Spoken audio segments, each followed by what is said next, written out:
Bom dia! Muito obrigado por assistir mais uma aula de geografia. Nessa aula de hoje, nós vamos falar dos brasileiros e como que ocorreu a expansão do território brasileiro no decorrer dos séculos. Vamos lá? No final dessa aula, vocês serão capazes de responder por que o território do Brasil é tão grande. Por que o Brasil é o quinto maior país do mundo?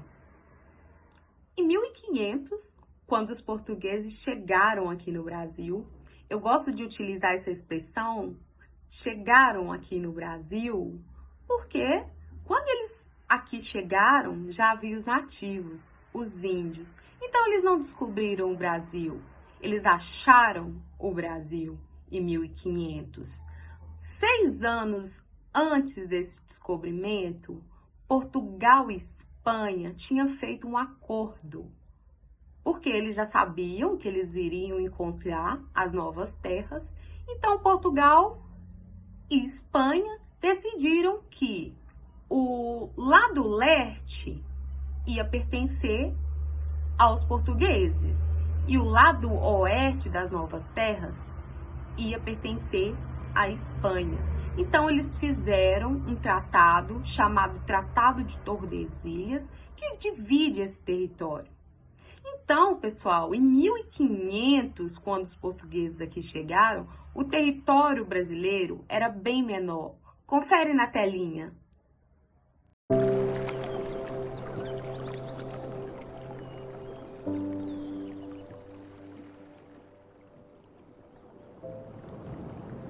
De 1500 a 1530, os europeus eles vinham no Brasil, visitavam o litoral do Brasil, praticavam a troca de escambo, eles davam para os índios ferramentas, espelhos e outros objetos, e em troca eles levavam para a Europa o pau-brasil para comercializar. 1500.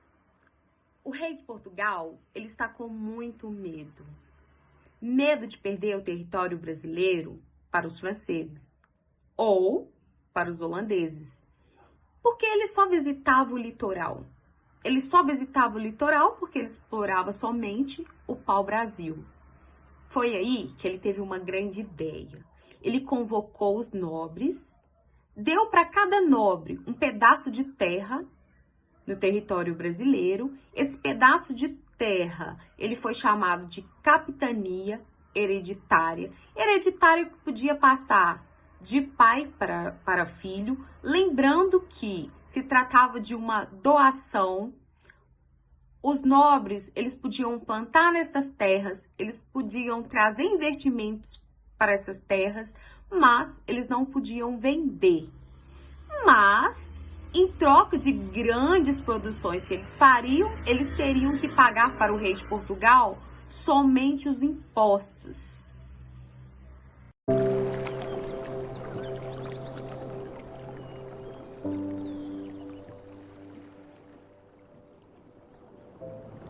Em 1532, chega no Brasil o Martim Afonso de Souza. Ele chega com a primeira muda de cana e chega também com o maquinário para produzir o açúcar. Quando vocês forem pensar em cana-de-açúcar no Brasil, pensem em grandes fazendas. Grandes fazendas que só produziam um único produto, cana-de-açúcar.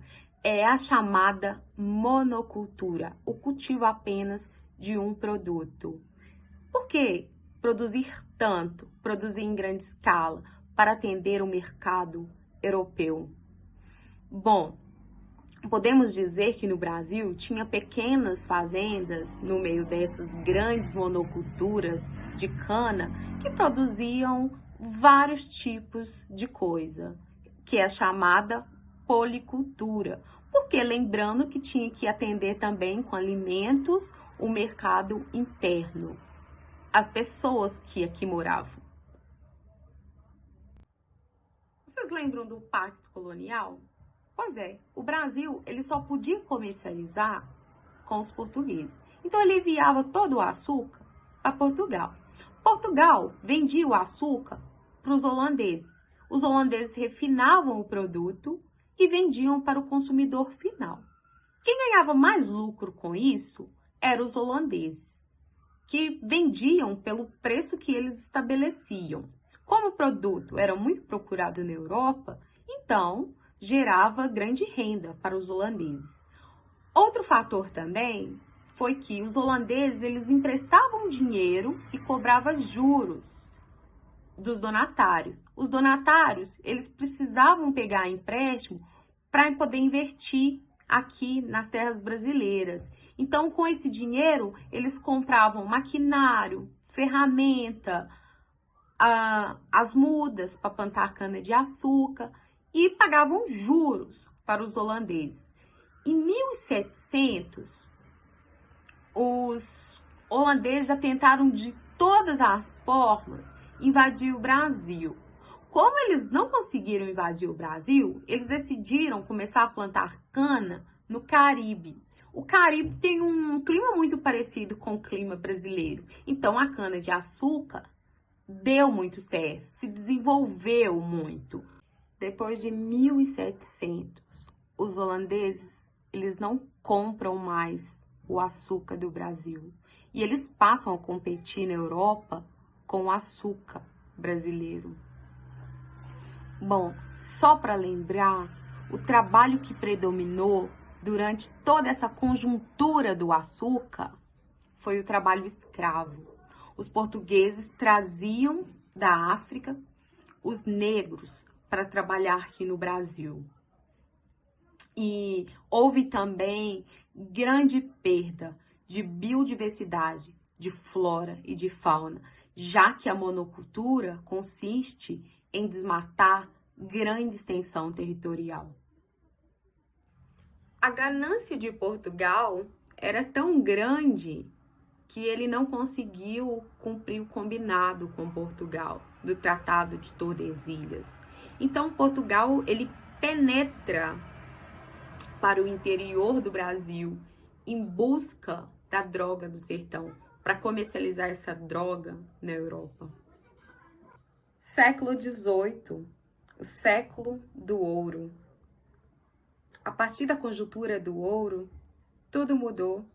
O espaço geográfico, a sociedade, a economia, a política colonial, tudo vai mudar. Portugal, mais uma vez, rompe com o Tratado de Tordesilhas e penetram as matas brasileiras.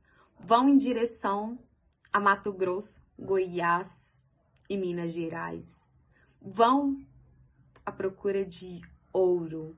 Os bandeirantes não tinham uma vida fácil, mas penetraram as matas virgens em busca do ouro. Quando chegaram lá, encontraram o ouro de aluvial, o ouro que é facilmente encontrado nos rios. O pacto colonial passa a ser mais rígido. Portugal estipula vários tipos de impostos, como, por exemplo, o quinto, a derrama.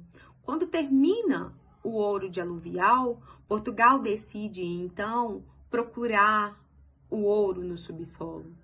E aí, Portugal conta com a ajuda da Inglaterra, porque precisava de máquinas, precisava de ferramentas para poder encontrar o ouro.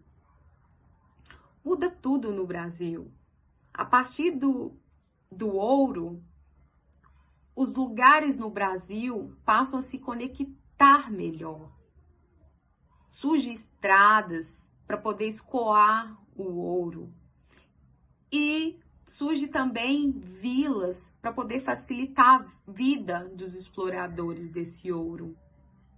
Passa então a surgir centros urbanos. Bom, ocorre no Brasil uma expansão territorial, porque o Brasil, Portugal acaba pegando a parte que pertencia à Espanha e assim então ocorre a ampliação do território brasileiro. A parte mais triste de toda essa história é que a maior parte desse ouro não fica com Portugal, fica com os ingleses. Primeiro porque os ingleses financiaram, a exploração do ouro aqui no Brasil. E segundo, porque Portugal queria ter os produtos manufaturados da Inglaterra, então Portugal comprava esses produtos com seu ouro. De 1890 a 1914, nós podemos dizer que no Brasil ocorre o ciclo da borracha. Eles penetram a mata densa para poder retirar o látex, para produzir a borracha. O principal comprador da borracha do Brasil são os países da Europa, que estão empenhados para se prepararem para a Primeira Guerra Mundial. Bom, muda tudo. A região norte passa a ter ferrovias, passa a ter o telégrafo, passa a ter cidades. Tudo isso por causa da borracha. E outro fator também importante é que o Brasil, nesse período, compra o estado do Acre por causa da borracha.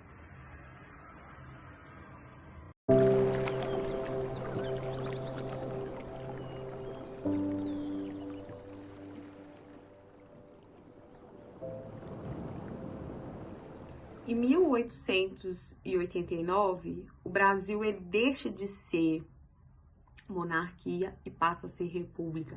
O poder passa de rei para presidente. Mas quem de fato detinha o poder aqui no Brasil eram os barões do café. Nós estamos falando do ciclo do café.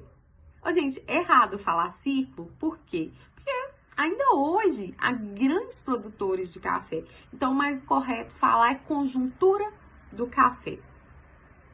Bom, e aí, como em 1888 o Brasil assina a Lei Áurea, ou seja, já é proibida a escravidão, o trabalho escravo no Brasil. Então, o Brasil, nesse período, ele recebe muitos imigrantes. Imigrantes italianos, espanhóis, de toda a parte da Europa, que vêm para o Brasil para poder trabalhar nas fazendas de café. Mas o trabalho era penoso. Cada família tinha que cuidar de 7.000 pés de café. E o salário era muito pequeno, o salário dava mal para se alimentar. E ainda a alimentação era fornecida com preço muito alto. É nesse período também, no século XIX, que ocorre o povoamento da região sul. Os imigrantes vêm e resolvem, então, povoar a região sul. Bom, gente, essa é a nossa aula de hoje. Espero que vocês tenham compreendido como se deu a extensão territorial do Brasil. Agora, vocês já podem responder por que o Brasil é tão grande. Tem muitas explicações. Se ficou alguma dúvida, deixa aí nos comentários. Foi um prazer e um grande beijo.